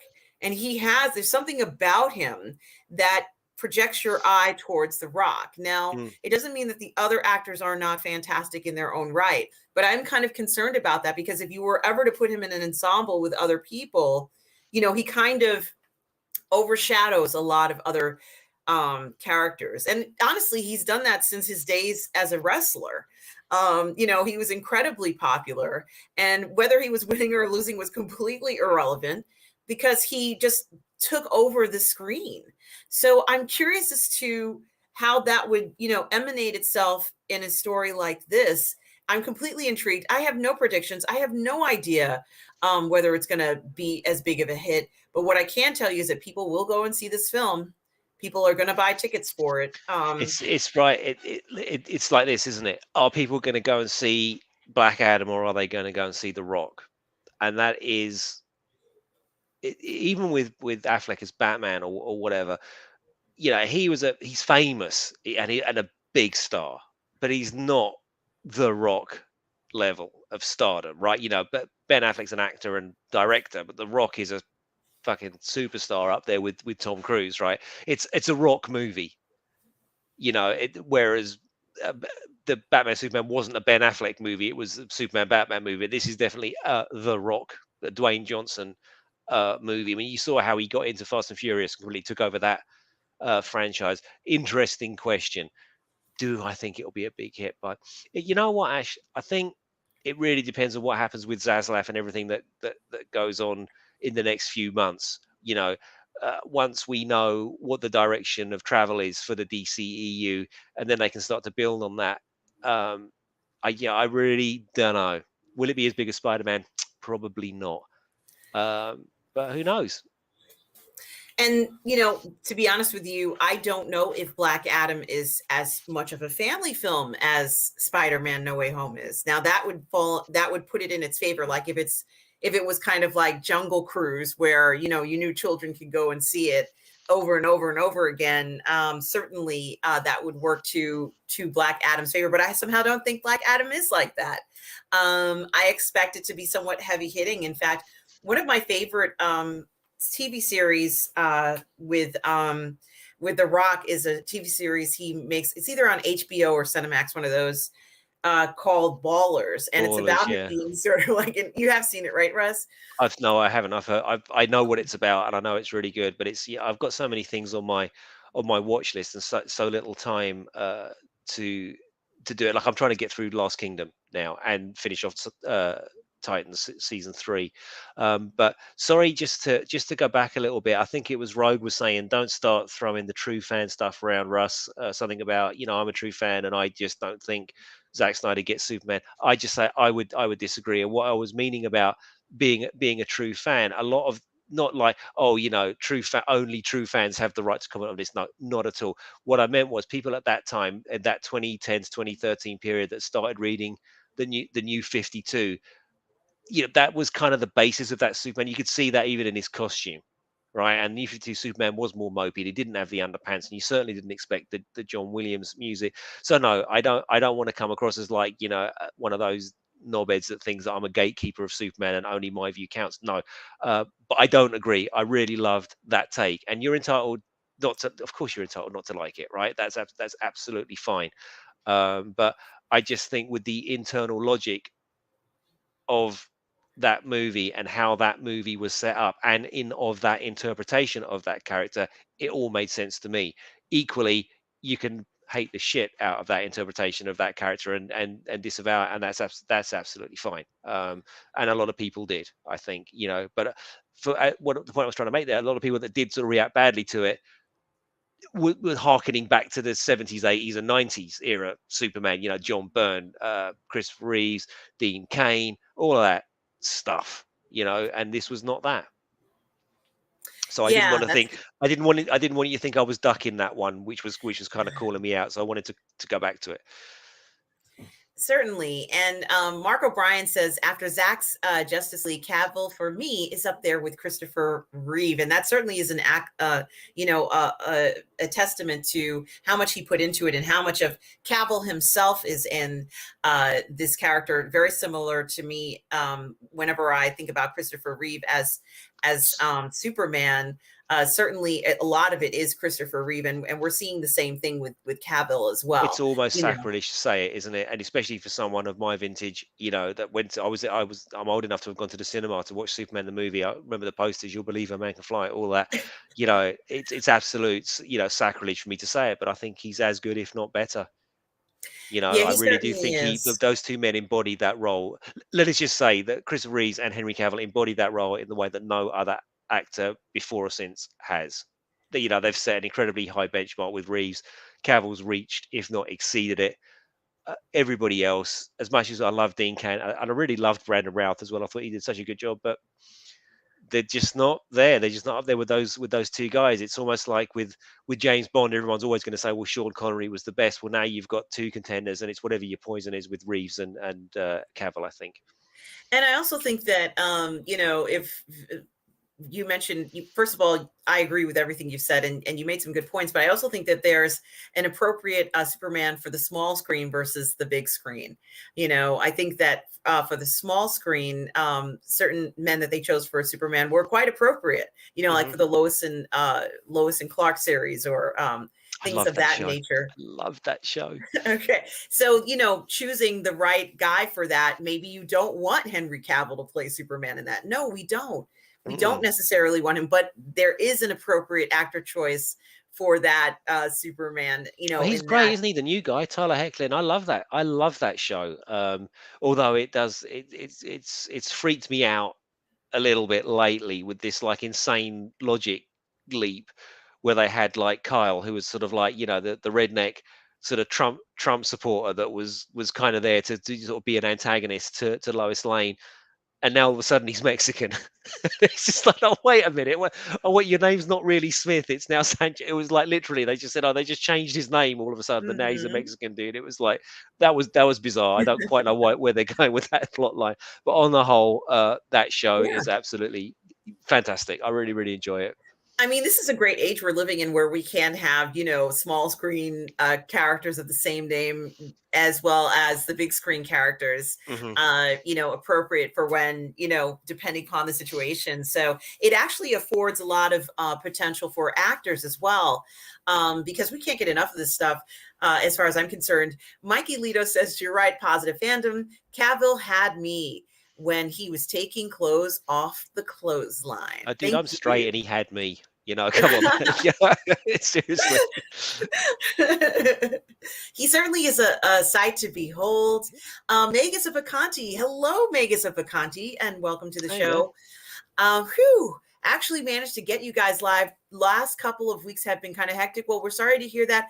And we hope that things will get better for you, Megas of Acanti. We are so glad that you are here now. Single Welcome. songwriter says Pattison has always had a massive fan base that will follow him because of the Twilight films. There are now hundreds of millions of fans around the world who will enjoy him as the Batman because he went from a brooding vampire to a brooding bat. And we love it. You were right, single songwriter. I love Pattison there. I said it. Hmm. He was great. Yeah. He was great. Again, a different take on Bruce Wayne to what I used for. Used to. They really played that up. This kind of like, he looked ill. He looked mentally and physically ill, and I just, even like the emo hair and all that sort of thing. I just thought, no, that this is a different take, and I like what I'm seeing. I'll eat up that dessert all day long. I thought Batman, that we said last week, man, we were raving about it. 10 out of 10 for me. Absolutely smashed that performance. Everybody smashed their performance in that movie. The music, the setting, yeah, absolutely single songwriter. Agreed. And Rogue Thinker says Henry Cavill is an amazing bit of casting for Superman, and I want to see more Superman movies with him. Well, you know what, Rogue Thinker? We all We all do. do. And finish it off with Kingdom Come in 10 years. Wouldn't Yes, that be awesome? absolutely. Megas of Acanti says the trouble is this: do you want Gunn as DC's stories are, or as Marvel writer? It would be difficult to pull him off both. You go, XD. Aaron. What do you think? What do you want? I want both. I want him to try because we need people to pump in the energy that he has into the universe. So as far as I'm concerned, I hope he can do both. Why not? He probably has a lot of content already that he's done because a lot of these guys for years might pursue one direction as a writer or one direction as a producer and produce work, make legitimate work that no one has even seen yet. And some of those that work, whether it's screenplays or stories or whatever it is, storylines, outlines, can be used going forward. So why not have him go ahead and use some of stuff that he may have already created, which I imagine he has. He's got to have ideas. He definitely has ideas. This is a man who has ideas. This Hmm. isn't sort of somebody who's like, gee, I wonder what I'm going to be doing. No, no, no, no, no, no. I'm sure he has outlines and directions of where he thinks characters should be going. And, that takes a lot of energy and work to do that sort of stuff. I think we need him as both. What do you think, Russ? Um, well, I'm biased, so I could care less what happens with the MCU. I'm sure they'll continue to pump out their movies in their formula, which I will continue to enjoy. I've said this so many times on this podcast. For me, MCU is like McDonald's. I go, I love it, I eat it all up, and I'll sit there and I'll gorge myself stupid on it, but I won't think about it when I'm done. And I'm the same, when it comes to the DC Marvel movies. I keep saying it. I would love to see him partner up with Snyder and basically have a 10-year plan that Marvel had and absolutely executed to perfection. Nobody could. It's so good. It was so good. As much as they're McDonald's for me, that whole arc from 2008 up until Endgame, perfect. But now I want that for my characters. I want that for Henry Cavill. I want that for Gal Gadot. I want that for Ben Affleck. I want to see these people now take the characters, and all of whom in their first outings were universally praised. If you didn't like the films, take the films out of it, all right, as their performances as those characters. No one is telling me that people thought Cavill was shit. Nobody's telling me that Gal Gadot is the worst Wonder Woman ever. In no way should she be given that part. And everybody fucking loves Batfleck, right? So I want them to have that. I want to live through a period where I can get to enjoy that. That's what I think. I agree with you there. Tom Jr. Jackson says Robert Pattinson was a perfect Batman, and on the Dolby YouTube channel, there is a brilliant video about the sound and look of the Batman. Reeves gives a glimpse of what could have been Affleck's Batman. Well, thank you, Tom Jr. Jackson. We're definitely going to go check that out. 100%. Nice one, Tom. And Ashley Chase says, are you guys excited about Doctor Strange, and what are your expectations if you have any? Russ? Yeah, I'll go see it maybe, or I'll catch it. I'll catch it afterwards. I'm more interested than excited. Let me put it that way. I love his portrayal of Doctor Strange, Benedict Cumberbatch. I mean, those films are great fun, and I'm excited to see it. It's of course it seems to be tying into WandaVision, which I didn't watch.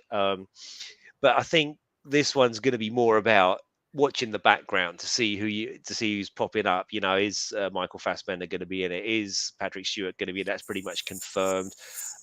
Tobey Maguire, are they coming back? You know, is Hugh Jackman?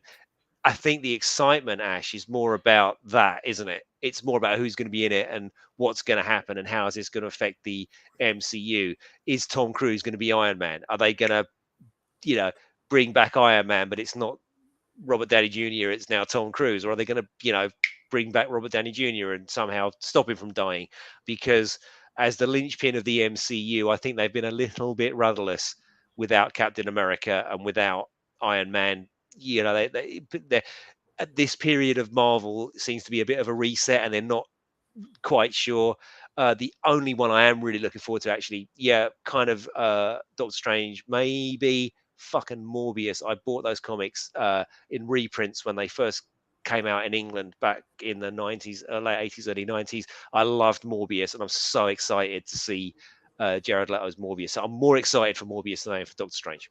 What about you, I have to Aaron? agree with you, Russ. I'm not as excited about Doctor Strange, and unfortunately, I don't agree that he should be connected to Wanda. Mhm. I think he should have been more away from that storyline, in my opinion. But that's okay. Like, I'm fine. I'm not like broken over it. I just feel like he didn't need that, especially after the success of his attachment with Spider-Man. Wanda does not feel like the right fit for him. That's just how I feel about it. Doesn't mean that it's true.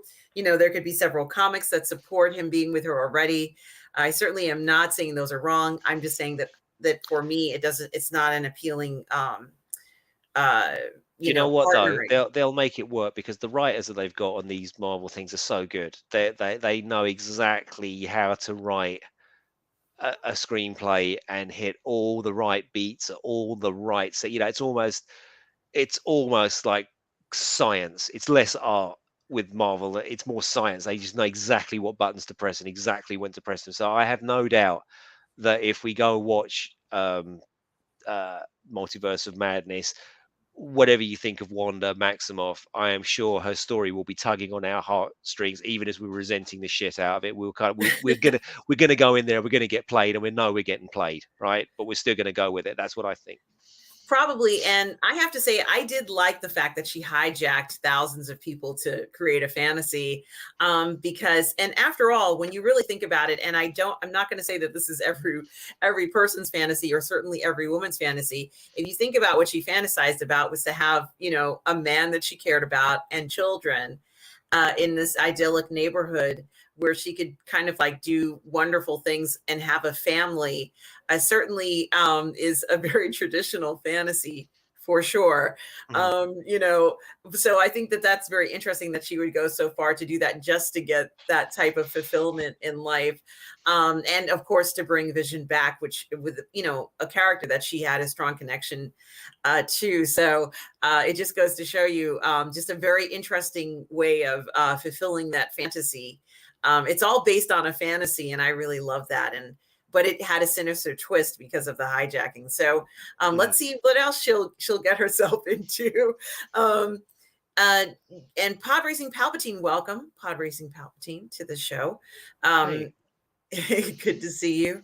JJ did Super 8 and sold us a love letter to Spielberg. Um, it's just a bunch of stolen Spielberg clips stuck together. Yeah, maybe. Unfortunately, I think, um, Oram, you nailed it earlier on. I'd rather think that this is a guy of great talent. He obviously is a good writer, he's a good director, but he's not great. And he seems to have been given the keys to the kingdom that he's not entirely prepared for. Not entirely. His shoulders are not big enough. His vision is not big enough. You know, you only had to have it there, as somebody was saying earlier on, with Star Wars, the Force Awakens. Man, come on, you've got to, you know, any one of us who's ever written a short story or a sentence we'd die to have this opportunity. And we'd all know what to do. Oh, Han, Luke, Leia, Chewie, yeah, we'll do that. And he chose not to do that and remake A New Hope. So that's kind of, yeah. So I'm kind of with you there. yeah, absolutely. Pod Racing Palpatine, thank you so much for joining us this morning. What do you think, And Oram? Though I think that sometimes people get jobs, and you know, I think that his creative abilities don't match what the job that he was giving. Like, for example, sometimes they hire writers to write for different genres, and not only do they not have an interest in it, but they don't know anything about the genre itself. mm, And so, wasn't you it? know, Oh, sorry. no, it's okay. So you're left with somebody who now is in a you know, a deficit. You're thrown onto this job. You have to produce material. You're producing material. You may not love what you're producing, but you are writing up stuff. You know, you got a story going. But in the context of what you're writing for, it doesn't make sense. And so you're left with a story that just is bewildering to the viewers because in this context that would never happen in Star Wars, or in this context that would never happen in the Lord of the Rings, you know. And Mm, so that's what we're seeing. I think JJ is a creative writer, but not in these IPs. He yeah, just needs to do his own stuff. He doesn't need these IPs. I mean, it makes him money, but he doesn't really need them because he mm, can create his own stuff. That's how I see him. So I'm not saying what everybody else is saying is wrong, but you know, look at what he did with Bad Robot. I felt like that was more his.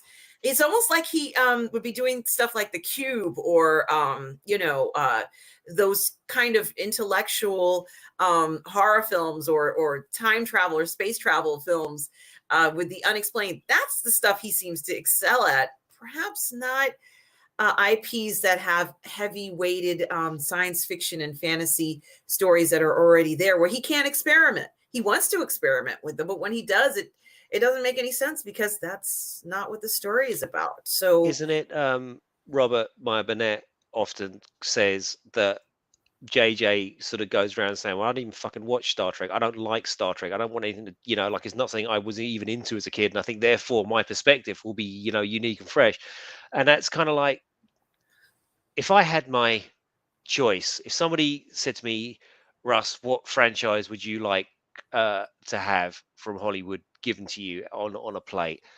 I would have to say, and I love Superman, and yeah, but I wouldn't. I'd be too scared. I'd be too scared. Something I'd love to take on would be Aliens versus Predator. I'd love to get a chance to do that because I love that franchise, and I think so much could be done with it. And there's no universe where I'd be going, yeah, well, you know, I don't really like Alien. I didn't like Predator. It was crap. You know, I hate to see the direction that they've taken, and I'd love to get a chance to do that. So I think, and it really does show, doesn't it?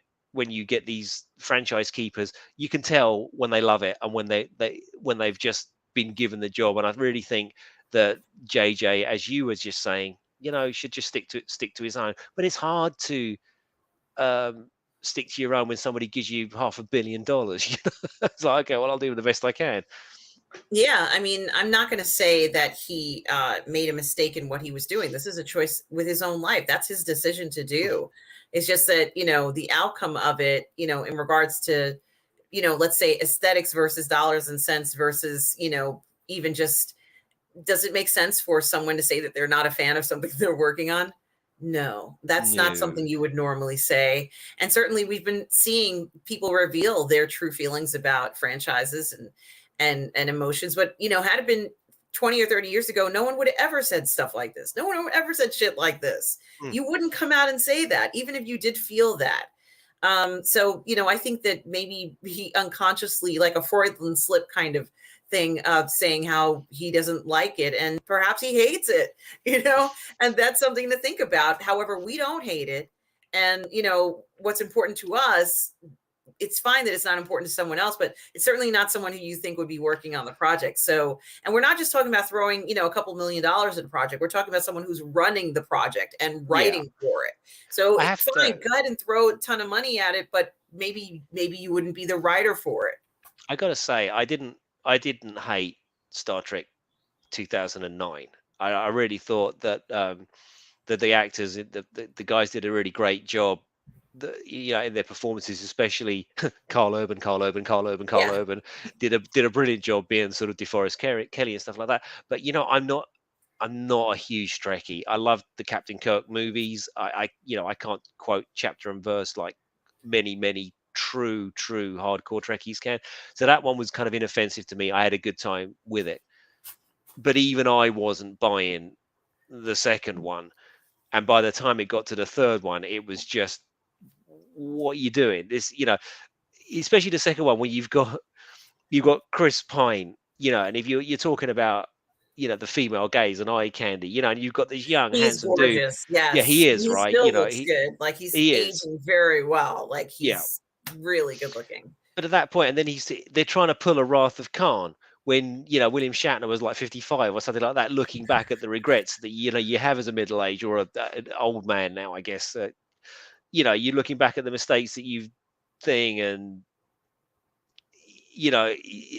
trying to get a 32-year-old guy to be looking back at the mistakes of his life when he's in the prime of his life and is the captain of a starship, it's kind of like, yeah, I'm not buying it. And the third one was, it was beyond the pale for me. It was like, yeah, there were a lot of failures there, but as far as I'm concerned, I thought his idea of going back and recreating the original cast was fine.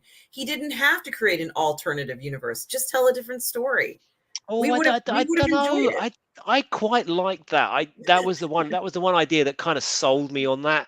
Was when it was first coming out and they were going back and they were going to talk about Captain Kirk back when he was young. I just thought the backlash from the Trekkies is going to be immense, and I thought it was quite clever using Star Trek lore and logic to say, this is, and Spock actually says, we're now living in an alternate timeline, Captain. It's like, great. So you've still got your William Shatner 5-year mission to seek out. Brilliant. That's going on over there, and the Kelvin verse is going on over here, and that was fine. I just thought the first one was fine. It was not offensive to me as a normie. Was not offensive. But the second one, when you've got this gorgeous hunk who's living his dream, traveling the universe in his Star Trek, trying to act on like he's a 55-year-old jaded man, there was no logic in that story. Now he's dead. Now he's not dead. No. And as I say, by the time we got to the third one, I kind of checked out. So not really interested to see what they do with the fourth one, to be fair. Yeah, if the fourth one makes its way onto the big screen, that was kind of another story where these actors are like, oh, was there a fourth film? Henning Allhers. Hello, Henning Allhers. Oh, I'm late. Morning, everyone. Well, morning, Henning Allhers, to you, and thank you for joining us this morning. Magus, excuse me. Yes, Magus of Vicanti says, if it weren't for The Rock, Cavill would have had a much worse time of holding onto the Superman role before Zaslav came in. He's a real champ in that respect. He's been talking it up a lot. as an emagas, but I think they just don't know what to do they? They've literally got the biggest characters in the far more popular than Thor and Iron Man and all that kind of thing. You know, Wonder Woman, Superman, Batman, and they just haven't known what to do with them. The whole Cavill with his head cut off in Shazam and stuff like that, and it's just yeah. But you're right, The Rock has been carrying that banner for sure. Mm-hmm. And Mark O'Brien says he's gutted the Flash got pulled till summer 2023. And that he was looking forward to it, to a year of the bat. I agree. I think it's too bad that it got pushed. It would have been great. I think it should have come out in the summer and it just could have been something kind of fun to see, but that's okay. And let's see what else some of the other people are saying. Megas of Vacancy also says, I don't like the way Marvel and DC were up until recently, dictated its entire cinematic universe lineup entirely by the modern comics lineup at the time that stuff was greenlit, not based upon the stuff that worked. Okay. I'm not sure I understand that one, Megas. Are we saying that they kind of were just basing it on recent storylines, a la 2013, New 52, Superman? Because I can't comment on Marvel. I've never really made mine Marvel, so I don't know how close to the comics those stories were. Yeah, So I'm sorry, mate. nor am I, but thank you for sharing. Thank you for sharing that. And we read it because, we do like to hear other opinions and comments here. Rogue Thinker says Cavill was a better Superman. Reeves was a better Clark. Overall, I think most of the Superman actors did well, and Cavill is number 2, almost as good as Reeves. Well, I've thank got a you. comment. I've got a comment on this, Rogue. Yes, Okay. Okay. yes. So in Superman 1978, okay, after the, can you read my mind fly out with Lois? And there's that moment when he decides he's going to tell Lois that he's Superman, and he standing there as Clark Kent, and he takes off his glasses and he stands up and he says, "I really," and then he shrinks back down. I really was, and in that moment, for me, bang, sold. Everybody that says, "Oh, how can't they tell because he's wearing a pair of glasses?" That moment will tell you everything that you need to know about why people can't tell. And Christopher Reeves absolutely fucking nailed it in that scene. I actually got goosebumps thinking about his performance in that scene. That is just awesome. Yeah, I got to agree with you. Got to agree with you on that one, mate. Interesting. Ashley Chase says, I like to see Mr. Freeze's in the next Batman movie, like a horror film, him freezing people. What do you think? Do you think that's chilling? Yeah, that sounds terrifying. That's a great idea, Ashley Chase. And that, I don't know how he's going to fix that.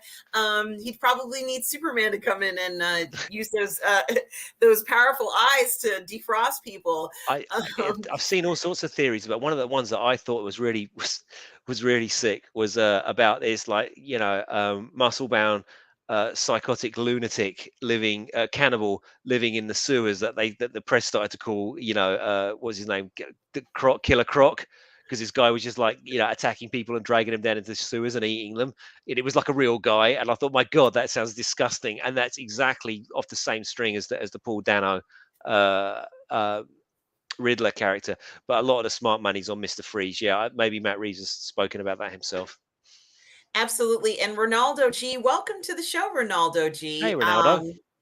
Hello, everyone. Yeah, I hear Deadpool is going to be in Multiverse of Madness. I'm tripping on how Doctor Strange will give Deadpool that annoyed look because he will get under Strange's skin.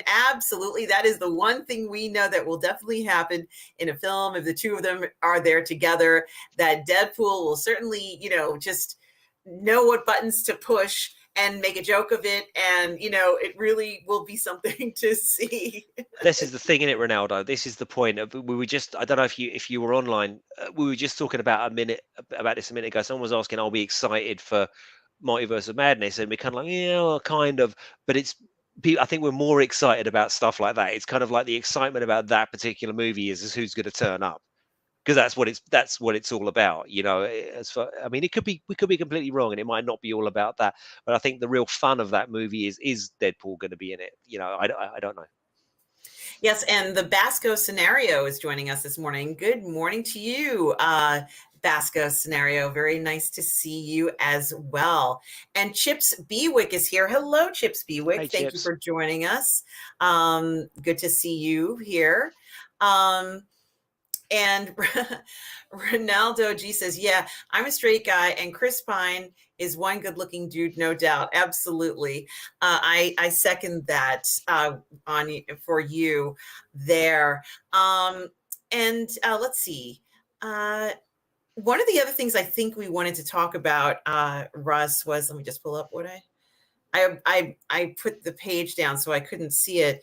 Mhm. But and maybe this might be, there's actually two things, and I'm not really going to talk about it that much, in the sense that there is supposedly going to be a Penguin spinoff, and it certainly is well deserved for Colin Farrell after his performance in the Batman, where just I've never seen such a good Penguin. What do you think this spinoff is going to be like? Obviously, him taking over now that the other gangster is out of the way. What are your thoughts? Falcone's dead, right? So now it's going to be about the Penguins' sort of rise to power. Um, will it start to introduce other characters? Is it going to start to introduce Huntress? Is Black Canary going to be part of this? In the same way, I haven't actually seen Gotham. How heretical is that? Well, I've never actually watched Gotham. Um, so I'm not sure, and I know it's been announced, but has it been greenlit? And are they going into pre-production? Because a lot of these things tend to get like, I remember they announced New Gods, and then that didn't happen. Then they announced this, and it does. So I'm not sure if it's actually going to happen. But there's also talk that there's that one, and there's the Gotham show with Lieutenant Gordon in it, who I guess by the end of it will come up to be Commissioner Gordon in time for the second Batman, the Batman Part Two or whatever it's going to be. So I imagine those shows. I was saying before, I'd love to see some novels.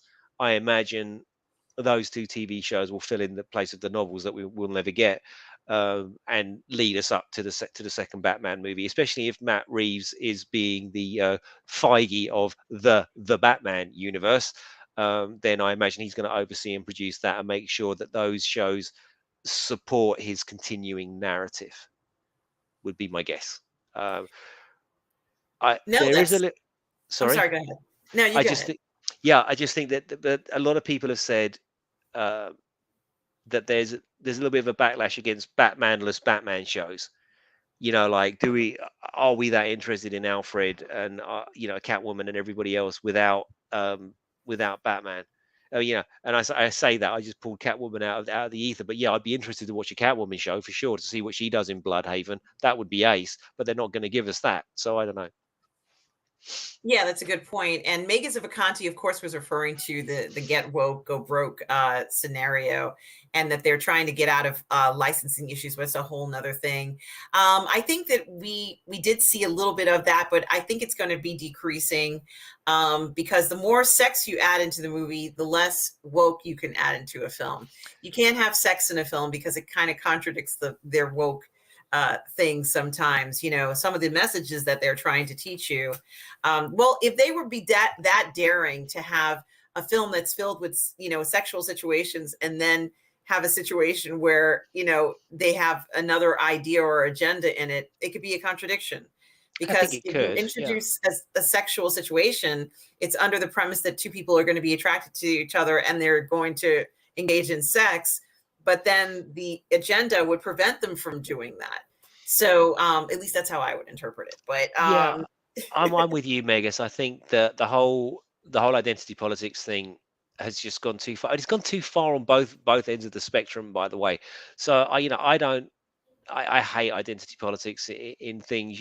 Somebody said right at the beginning of the stream that was about Ta-Nehisi Coates, and it was like a cheap effort to basically get black people, it to was like. Mikey Lito, Was yeah. it Mikey? Yeah, and I entirely agree with that. But also on the reverse side of it, see, I watched the Batman, and then I saw certain segments of YouTube commentators pointing out the fact that apart from Batman, every single villain in the film was a straight white man, and every single hero was a person of color, and that didn't strike me in that movie at all. It didn't strike me to be identity politics.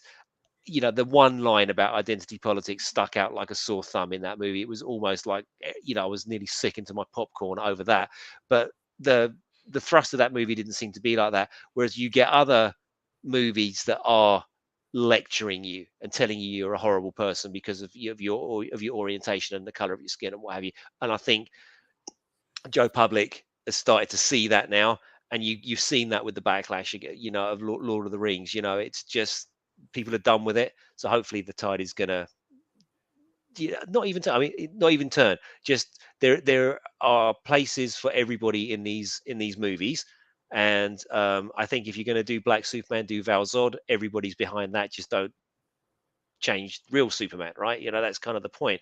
Nobody's uh, nobody's against diversity and inclusion. I just think it needs to be handled in an appropriate way and not to the exclusion of characters that have been established for nearly 100 years. That's my view. Yeah, that's a good point. And I agree with a lot of that. Rogue Thinker says, is it going to be a book of Penguin? I don't know, maybe. Like the book of, I think he's punning on the book of Boba Fett. You know, is it going to Yeah, be the book of Penguin, right? I don't know. I sure hope not. Colin Farrell killed it, says Chips Bewick.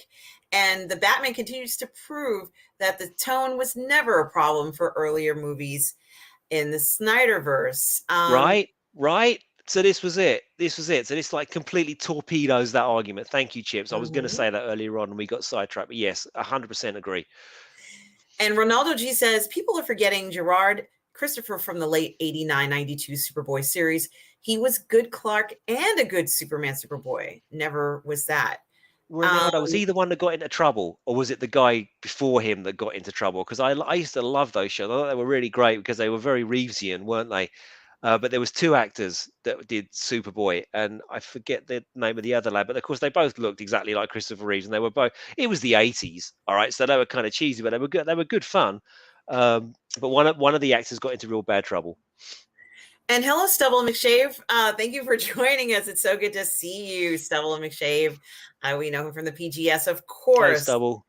And I did do my Wheel of Time review series. He obviously is the expert of Wheel of Time and a lot of other franchises. It's good to see you this morning, Stubble, and it's probably the afternoon for you. Could Lobo be part of this Batman universe, or is he too extreme for this realistic version of the Bat? Rogue gives the same answer that I would give in the Batman universe. Absolutely not. I don't want to see Superman, Wonder Woman, Green Lantern, Lobo, anybody like that. I think the Matt Reeves, the Batman universe needs to be inhabited by realistic psychos. And that'll work for me. I think as soon as you start bringing in anything that is not human, normal, you know, anything that's got the slightest inkling of superpowers, you're going to torpedo that entire vibe. It's not that world for me. Yeah, that's it. That's a very good comment, and I agree. I'm just curious as to how they're going to twist these villains in our more realistic version of Gotham. And Megas of Akanti says, "Apologies for spelling this week. I'm tired and distracted. It's okay. That's all right. We are all here and we understand. And there's also an evil thing known as autocorrect, Megas of Mm, Akanti, and it hasn't been very nice to many of us. that's So right. don't Nobody worry." ever meant ducking, Megas, when they're typing. That's all I'm going to say.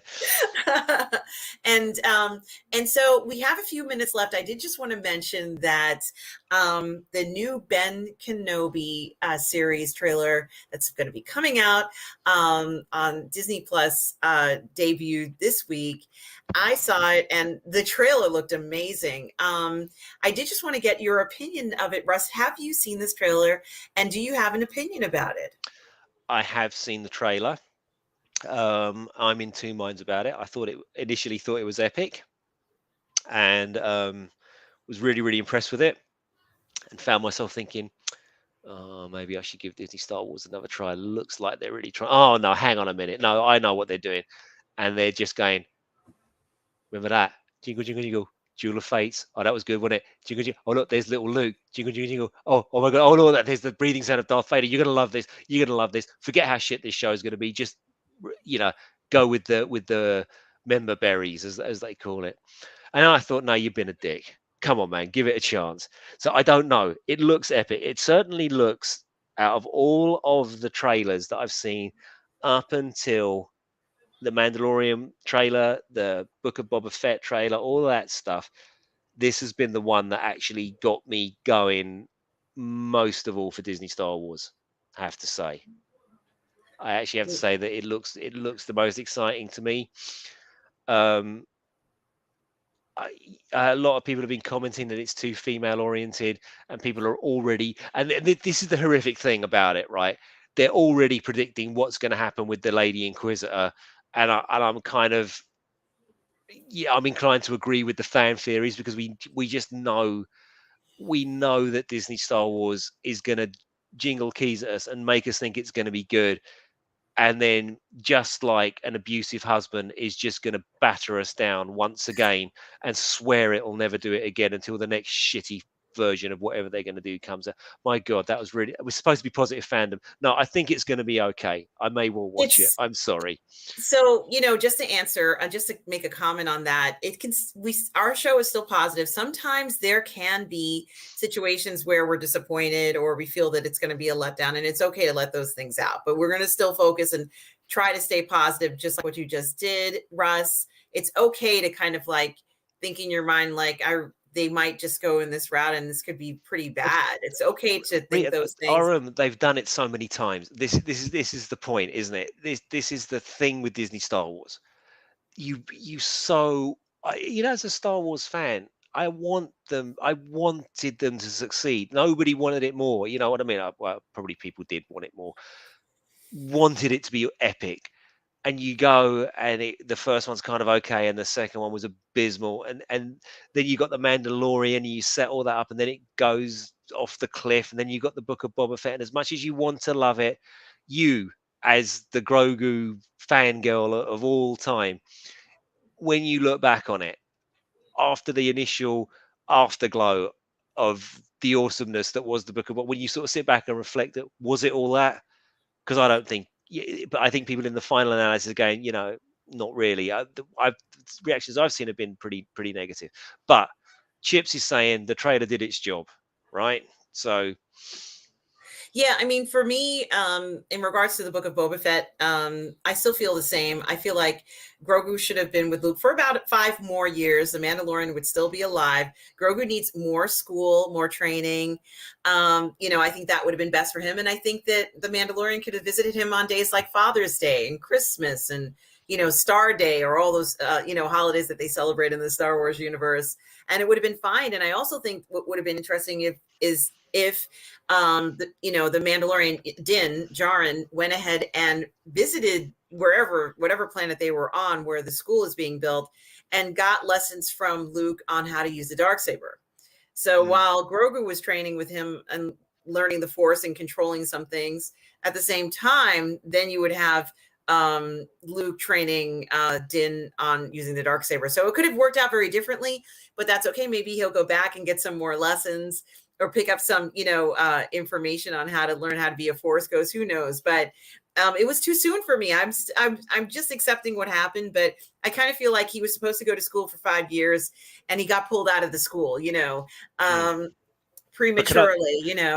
Kenobi, we need to do Kenobi because we're kind of running out of time. Yes. Right, Chips. Kenobi, trailer did his job for me. I'm excited. Also, these new series coming continue to make me think everything needs to be rebooted in Star Wars from start to finish. Yeah, and I kind of think that these keys that have been jangled in our faces at the moment are distracting us from the fact that all of this empires after the Fall of the Empire stuff is still leading us towards the Force Awakens, right? So this sort of world between worlds, and the possible rebooting and changing of Star Wars canon just doesn't look like it's going to happen. And I think that the sequel trilogy will remain canon. So yeah. I agree. Hi, Mario Lopez. You caught us just as we're wrapping up the show today, but it's always good to see Hey, you Mario. here. Hope you are well. And Single Songwriter reminds me, yes, it's Intergalactic Jedi Day. Thank you for reminding me of that. Guys, where can people find you, Russ? Where can people find you if they want to get in contact with you or find out more about you? I've got a website that's about 1,000 years out of date, which is russellwhitfield.com. You can email me, contact@russellwhitfield.com. I'm not really I've got Facebook and I've got Twitter, and I only opened up Twitter so I could just spam Zack Snyder hashtags. I'm on Facebook, but that's not very interesting because I just tend to post stupid memes on there. So yeah, best place to get hold of me is drop me an email should you want to. But more importantly, where can we find you? Yes, of course, guys. You can always find me here on Positive Fandom, where I do interviews. I do shows like our Sunday brunch on Sundays at 10:30 a.m. Eastern here with Russ. On Monday nights, you can find me on Toxic Femmes with Lorraine Creole on Midnight's Edge channel. On Wednesdays and Thursdays, sometimes you can find me on the 1/6 Scale Man Network with Lael Rockwell on Say What or Uncivilized Scoundrels. I also stream with Lorraine Creole doing a series on the Reacher series, a review series on that. So if you want to find out more about that, please go ahead and do that. On Fridays in the afternoons at 12 p.m. Eastern, you can find me on Midnight's Edge in the morning with Tom and Andre and Cameron Pasha. Over the weekend, sometimes you can find me on the Burnett Network, streaming with Robert Meyer Burnett. On the Burnett Network, you can also find my shows PGS Reviews and PGS All Stars, which will be premiering this week as well. And of course, every Sunday, you can find me here on Sunday Brunch at 10:30 a.m. Guys, it was so great to see you all here. I just want to thank Tom Jr. Jackson, our collaborator and moderator, for everything this week. And for all of you out there in the chat, thank you for showing up today. We so enjoyed your comments. I hope everybody is well. We are all goof people. And for those of you out there, please do remember to please be kind and take care, everybody. Take care, guys. Thank you so much. Thanks, Arum. Mm-hmm.